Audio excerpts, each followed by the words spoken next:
Good morning, good morning, good morning, and welcome to the Heart-Based Business Show. I am Dr. Shirlene, your host, and I love being with you every week on Wednesday morning. It's my favorite time. And we have a fabulous guest today. If you are a business owner and you want to move to that next level, this guest is right on the same page with me. She knows how to do this and she's been fabulous. I've known her for a while and she does great work and she's such a wealth of information, which is why I invited her on the show today. And if you have questions, please, by all means, feel free to write comments. We'll answer your questions. And we are going to interact in a way that really makes sense to you, because I want you to figure out for your own business how to scale to that next level. Because sometimes we get stuck there. Have you ever felt that way where, how can I say it? You don't quite make enough money to make it to the next level and hire people, but you're at a place where you really need to grow your business. And that's exactly where you are at. So we are going to try and give you some ideas on how to just get over the top so that you can start hiring people and make a huge difference in your business. That's what we were just talking about, was the people that we hire to support us. And this is all about learning how to work on your business instead of in your business. All right, so I'll be right back with our guest, and think of your questions because we are here to answer them for you.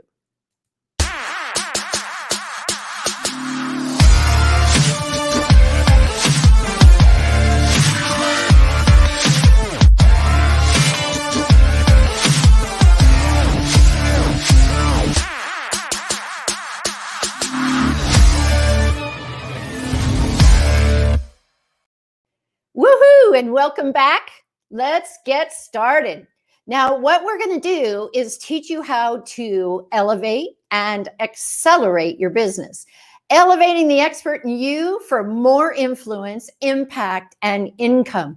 And I talk to people all the time, entrepreneurs all over the world, about this, because if you can elevate yourself, then people will begin to trust you and then they'll work with you. That's how I get clients from all over the world. And I'm sure our guest does too. So I want to introduce you to Carden. She is the CEO of Carden Inc., a strategic business growth and marketing consultant. And she's a 3-time international best-selling author and speaker.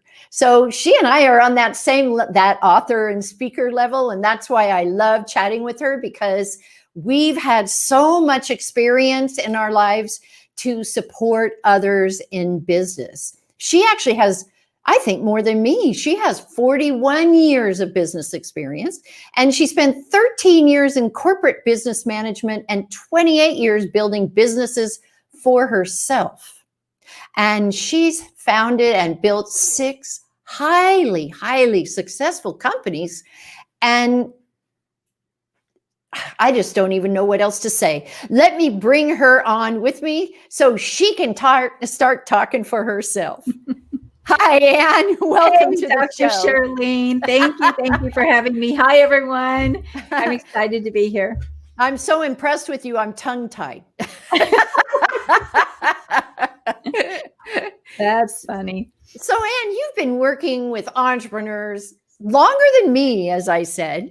And tell us about what you can say about how to scale that business to the next level. In the intro, I was talking about sometimes we're making money, but just not enough to get to that next level and start hiring people. What do we do about that? That's such a great question. I will tell you, I am such a believer in, okay, it's time to get more visible. I mean, money comes down to sales and marketing, right? That's how you build a business, sales and marketing. Absolutely. And so if you need more, then you have got to get out more. You've got to get more visible. You've got to get more eyeballs on you or on your business. And I think it doesn't matter what industry you're in. If you're the leader of your industry, you're going to be the person that needs to elevate the brand and bring people into wanting to work with you or your company or your organization. So it really starts there. And, speaking, podcast, I'm on here with you right now. Anything that you can do to elevate your brand is going to get you more visible. And that's what you need for marketing and sales. And I like what you said about if you are a leader in your industry. Even if you're not a leader in your industry, you can become one. That's what's so important, is that you in your own mind decide, yes, I am a leader in my industry. Mm-hmm. And what do I have to do to show up that way? So let's talk about that a little bit, Anne. What do people need? Now, you and I know, but what do people need to know about how to show up as a leader in their industry? Right. I think, again, it's about putting yourself out there. It's about allowing people to see you. There's so many ways. I've been building businesses for, 29 years. And some of the things that we used to do in my businesses to build them, I would go out and do talks and educate, do seminars, do workshops. I would go into the community and run events, and give back to the community. So there's no shortage of ways to really be able to elevate your brand and, really get people to see what you do.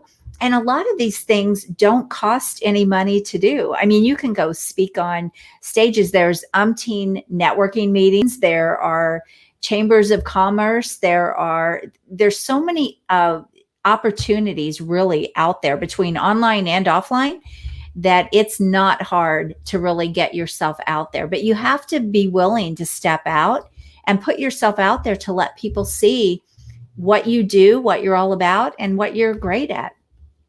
And what would you say, I've kind of been watching to see if the chambers are doing anything at this point, because most of us are at home.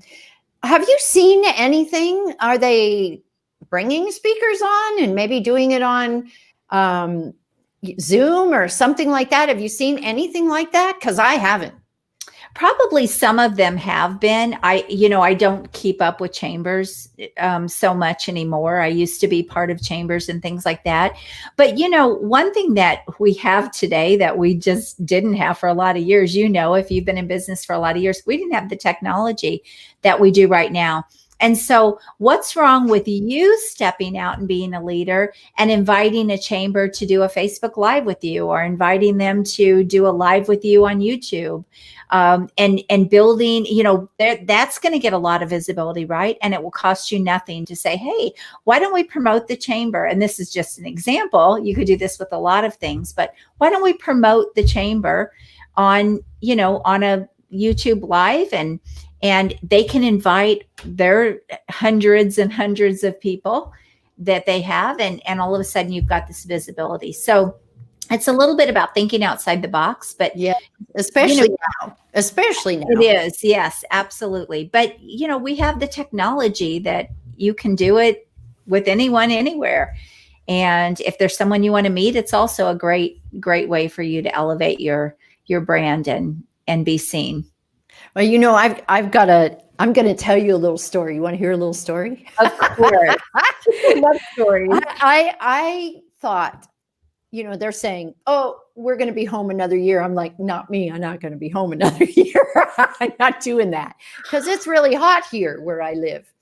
And so I decided I'm going to get a van and do a van conversion, because then I can go anywhere I want. Mm-hmm. I can speak. I can let everybody know where I'm going to be. They can come and listen to me speak right outside the van door and be outside so they can do their social distancing. Mm-hmm. So I've got that in the works. I can't wait. I'm so excited. Gosh, that's amazing. I love that. See, thinking outside the box. Yeah, right? Definitely thinking outside the box. Yes, you just have to be innovative and creative. There's no shortage of ideas, for sure. Yes, I know. And, it's just like a house on wheels when it's all done and said and done. Nice. And so I'm like, these people are doing it because they can't afford to stay in a home, but I'm doing it for work. So then guess what? It's also a write-off, right? Yes, absolutely. Absolutely. And if you love to travel, that's a great way to do it. I So do. I And know I I love always to like to talk to people too, I always and I like to miss pick it. speaking events where my family is. It's like, okay, let's pick the Dallas area because that's where my grandbabies are. That's where my Yes, kids are. So I know. same I kind know. of I thing. agree. I That's agree. great. So that question about what, I think it's you really do have to think outside the box if you want to speak, because Mhm. especially now they don't know who wants to speak and who doesn't want to speak, and everything's been canceled. So we have to be creative, like you said. Mhm. And this is actually really good for us because we're learning to reinvent ourselves in a Mhm. way that we've never had to do it before. There's no leadership where this is concerned, right? Mhm. There's nobody Right. that's ever done this before. So it's up to us what we want to do. And it's Mhm. all in our way of thinking as to how we want to do it, what outcome we want to have. Absolutely. Absolutely. No, and again, I just think we have more opportunity today. I built multiple businesses without the technology that we have today. Me So too. I think this is amazing. I'm like, It is oh, because if you I could would be have had that. anywhere. I You could know. I be know. anywhere, and Absolutely. to think that you can just get in a van and travel anywhere and have the internet anywhere you want to Mhm. go and be able to do your shows and whatever you want to, Right. your coaching anywhere. It doesn't really matter. And Right. then you're no longer stationary and stuck, as I like to say. Mhm. And now even think about it with even maybe some of the schools not opening back up, families can even have that opportunity if they really want to. Yes, they So can. the sky is the limit. But yes, Yes. you have to get creative and you have to think outside the box. And So when a person comes to you, what do you look at first before you begin working with them? sure. So the first thing I always want to do is find out what they want, because I can't help anyone if I have no idea what they actually want. So that's always the first thing. What is it you're trying to accomplish that you're not accomplishing? And what does that look like? And then the next thing we have to do is look at where they are. And then, okay, what's the gap here? And how can we take you from here to here?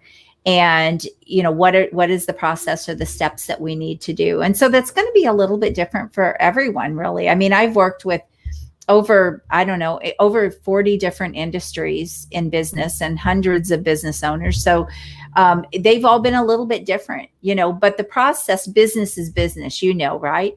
Making Yes. money, Yes. it's not different. You still have to sell, you have to market. It's all the same fundamentals, but they will all be in a little bit different place in, what they have in place and, what their needs are. I think what's most difficult for entrepreneurs, they can have a fabulous, fabulous business. They can have great programs, but they don't want to sell.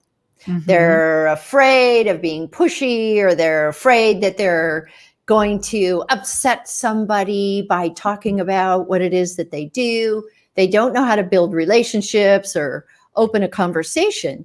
And then they have this fabulous business, but nobody buys anything because they don't know what you're selling. It's Mhm. just, I don't understand it, because, of course, people are going to go out of business if they can't make a sale. It's just Right. that simple. Absolutely. Mhm. Yeah. And a lot of people, wouldn't you say, a lot of people who come out of corporate and want to build a business, that's one of their most difficult challenges, is selling, because they always had Mhm. another team in the company that did all the sales. They weren't responsible. Right. And I for us, came from we're that background, responsible. so I know. Yeah, me too. I had my own Yeah. corporation, Yeah. and they didn't know how to sell. Nobody in the office knew how to sell. Mhm. So, how do you get them to move forward on that? Because there's so much fear behind it. Mhm. Well, that's one of the reasons why my whole big thing is attraction marketing. Marketing is how you get a lead, and then sales is how you actually turn that lead into money, right? And so people put them together like they're one process, but they're really not. They're two separate processes. if you don't get quality leads, it's not likely you're going to close sales. But I am a believer in attraction marketing is absolutely the best. That's where you get people coming to you and they're already interested because, you know, they've either come through a funnel or they've seen you on a stage or they've whatever it is you're doing to market your business. And now they're already interested when they come to you, because then to me, the sales conversation is as simple as having coffee. It's no different than you and I just sitting here having great conversation, enjoying each other's company. And all you're doing in that sales process is figuring out, are they someone I can help or work with here? And they're getting to know you, you're building that rapport, and you're deciding if you want to work with them, but then also they're deciding if they feel like you're the right person for them. But really, if you just come to the conversation with that in mind, look, there's no pressure. We're not going to be salesy. I don't even really have to ask people for the sale, which I know is old school, right? Is, push them in and overcome the objections and, all of that kind of thing. And I think the whole sales industry has changed. Well, I don't know. I think it depends on what it is that you are wanting to buy, because I'm having the experience right now. And I want a Mercedes Sprinter. And so right away, I call the dealership because I saw an ad, right? And right away, they're like, oh, well, what is it you want? And how do you want to get that? And what are your thoughts on this? And I'm like, oh my gosh, old sales type, I'm all about building relationship. I'm sorry, Ann, go say again. A car salesman. No, I mean, it's the true essence, right? And so I had to say to him, look, slow down here. I want to know, this is what I want. I knew what I want. I'd already done my research, and that's one thing everybody should do. But this is what I want. This is how I want it. This is the way it's going to be done. And, because there was no opportunity to build any kind of relationship with this person because he was in his salesy mode. And I thought, oh my gosh, that old paradigm is right there. I should go up there and speak to their group. You should. Yeah, there's an opportunity. See, look for the opportunities. Yes. It's funny you say that, because the last new car I bought, we had the same situation with a guy, and the car we wanted, they didn't have there. So they were going to have to get it in. And when he got the car in, it was a completely different thing from what we told him we wanted. And we're like, that's not what we wanted. He said, I went to a lot of trouble to get this car here for you. And we said, but you didn't listen to yeah, exactly. And you're not going to buy something because you went to trouble to get in the wrong thing. Not my problem. What not to do. Not my problem. Right. What not to do in sales. Yes. So, no, and I think, that's the thing. If you just listen to what people's needs are, and you just really do treat them like a human being, and you do treat that conversation like, we're just going to, have a conversation here and even see if I have what you need, or if I can help you, or whatever, and how we kind of fit together. I really think it just changes the whole dynamic. And, this, and I know I don't have to tell you this, but people don't want to be sold to, they want to buy. And that if you can just keep that in mind, there's just such a powerful thing in that, to really understand that. Yeah. And, I believe that they want to be heard and understood and cared for. Yes. That's why I say to build relationships first before you try to sell the person. They could have said, I was talking to somebody in Seattle, they could have said, well, where are you? That would have been a really good start, right? Right. Where are you in the world? And how are you going to get to Seattle in order to buy this vehicle if it's something that you want, or to even drive it? What are your thoughts on that? None of that, just I know. So no building relationship, no listening. And when I was telling him what I wanted, I had to keep saying, wait a minute, I'm not done yet. And if you, I'll say to the audience, if you ever want to know how not to sell, that's the thing to do. Just go try that on. And then you'll see that's not the way to sell. It's so much easier to sell when you know the person and you've given them time and interacted with them and you've been authentic. It makes it so much easier. So much easier. It's a big difference, right, Ann? Right. And you actually remind me of a funny story. I went to a networking event. This has been a long time ago, but I walked in the room and the first person that was greeting me said, asked me who I was. And then I said, well, what do you do? And because I'm a business consultant, right? So I'm going to ask, well, what's your business? And she starts telling me, I have a dog food business and we sell dog things. She goes, do you have a dog? And I said, no. And she went on for 20 minutes about her dog business when I clearly said, I don't have a dog. And I mean, I couldn't even talk to anyone else in the room because she monopolized all of the time. And that's what not to do. And it was just it's so crazy to me how people react like that and how they think that that's okay. So I don't know if it's nerves or they haven't been taught well, or I'm not sure, but they're crazy. Just in their own head. That's what it's all about. They're in their own head. They're not open to listening. I call it active listening. They're not open to that. And then you can't even have any kind of a relationship, because I've found that when I'm trying to talk to somebody, they need to do all the talking. I don't talk at all. When I first meet them, they do all the talking because they're the ones who want to share everything that they know about every little thing. And so I just let them do that. And then I ask them for a second opportunity to talk to them, which works really good because then we're face to face like this. Right. No, I'm like you. I like to be the second person to talk, or I want them to ask me. Yes. It's basically like asking permission. So I don't want to just spew everything out. I want them to ask me, well, what is it you do? And then it kind of gives you that permission for that conversation. And it's a much better way to build a relationship with people. Yes, absolutely. So in order to work with you, Ann, what position should a person be in with their business? How much, what place should they be in? What should they have done in order to work with you? Yeah, so I work with both small business owners and I work with like coaches, consultants, entrepreneurs. So typically they already have things going in their business and they are really looking to scale up their business. So they really want to take it to that next level. And they've maybe have been trying a lot of things and it just hasn't worked. Maybe they've even worked with other coaches or other consultants and they're just not getting what they want. Or they're struggling with cash flow, or they're struggling with profitability and they don't have the funds or the means to really take them to that next level. There are so many strategies that can be implemented into a business to get money like almost instantly if you really know what to look for and what to do. So everyone that I work with, I really don't work with startups unless they are coming from like a corporate job or an industry where they already have expertise and brilliance and they want to start something up in their industry. That would be different, because typically they already have the connections and they already know people that can help them sort of fast forward launching that business. But people that really want to go to that next level and they're just not getting there, they're stuck and they just can't quite figure out what's missing or what they need to do to really move forward.